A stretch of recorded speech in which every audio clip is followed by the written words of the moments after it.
और भिखारी। Gautam Buddha moral story in Hindi. एक बार भिखारी अपने जीवन से परेशान हो चुका था, क्योंकि उसे अपने जीवन को चलाने के लिए भीख मांगना पड़ता था।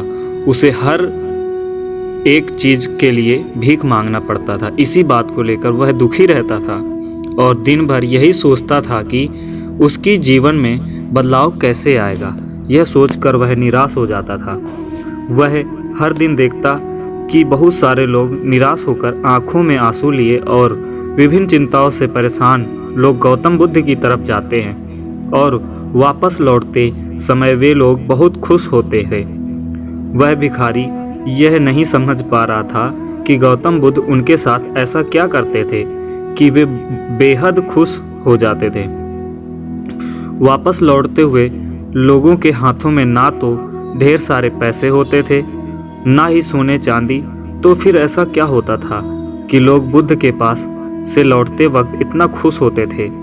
यह सब सोचकर वह भिखारी भी निर्णय लिया कि वह भी महात्मा बुद्ध के पास जाएगा और देखेगा कि ऐसा वहाँ क्या हो रहा है कि दुखी लोग के पास जाकर खुश हो जाते हैं।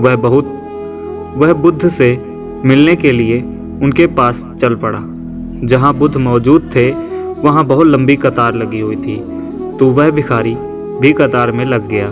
कतार में लगकर वह अपनी बारी का इंतजार करने लगा।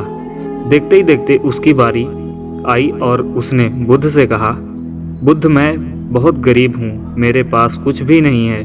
मुझे अपना जीवन चलाने के लिए भी दूसरों से भीख मांगनी पड़ती है। अब आप ही बताइए कि मैं अपने जीवन को कैसे बेहतर कर सकूं। यह सब सुनकर बुद्ध ने कहा, तुम गरीब नहीं हो, तुम्हें ऐसा लगता है क्योंकि आज तक कभी तुमने किसी के लिए कुछ भी नहीं किया, ना ही तुमने कभी किसी को दान दिया, ना ही तुमने दूसरों के लिए कुछ किया। यह सब सुनकर भिखारी के मन में एक आशंका जाग उठी। अपनी आशंका को दूर करने के लिए भिखारी ने पूछा, मैं तो एक भिखारी हूँ, मैं लोगों को दान कैसे दे सकता हूँ और कैसे लोगों की सहायता कर सकता हूँ। मुझे तो खुद पर अपना जीवन चलाने के लिए दूसरों से मांगना पड़ता है। यह सब सुनने के बाद गौतम बुद्ध थोड़ी देर चुप रहे और फिर उसे बोले, तुम्हारे पास हाथ है जिससे तुम लोगों की सेवा में लगा सकते हो और दूसरों का भला कर सकते हो। इसके अलावा तुम्हारे पास मुंह है जिससे तुम लोगों से अच्छी अच्छी बातें कर सकते हो और दूसरों का हौसला बढ़ा सकते हो। यह सब करके भी तुम दूसरों की सहायता कर सकते हो। जरूरी नहीं कि दान सिर्फ पैसों से किया जाए।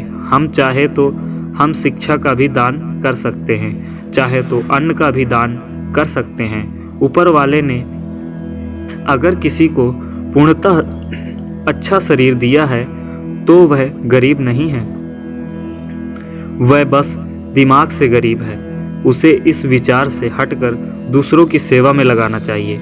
बुद्ध की यह बात सुनकर भिखारी बहुत ही ज़्यादा खुश हो गया और उसका मन अब संतुष्ट था। इस कहानी से हमें क्या शिक्षा मिलती है? हम सब इस बात की चिंता में समय बर्बाद करते हैं कि हम गरीब हैं, लेकिन यह सत्य नहीं है। सत्य तो यह है, जब तक हमारा शरीर पूरी तरह से बेहतर है तो हम उसका उपयोग करके आगे बढ़ सकते हैं और खुद के जीवन को बेहतर बना सकते हैं। अगर कोई व्यक्ति सिर्फ अपने गरीबी पर ध्यान दे और उसे बदलने की कोशिश ना करे तो वह मूर्ख है। इसके अलावा हमें इस कहानी से यह भी सीख मिलती है कि दान सिर्फ धन का नहीं, शिक्षा, भोजन, अच्छे विचार आदि का भी किया जाना जरूरी है। अगर आपके पास धन नहीं है तो आप शिक्षा का दान कर सकते हैं या फिर आप दूसरों के लिए अच्छे विचारों का भी दान कर सकते हैं। इससे समाज बेहतर होता है।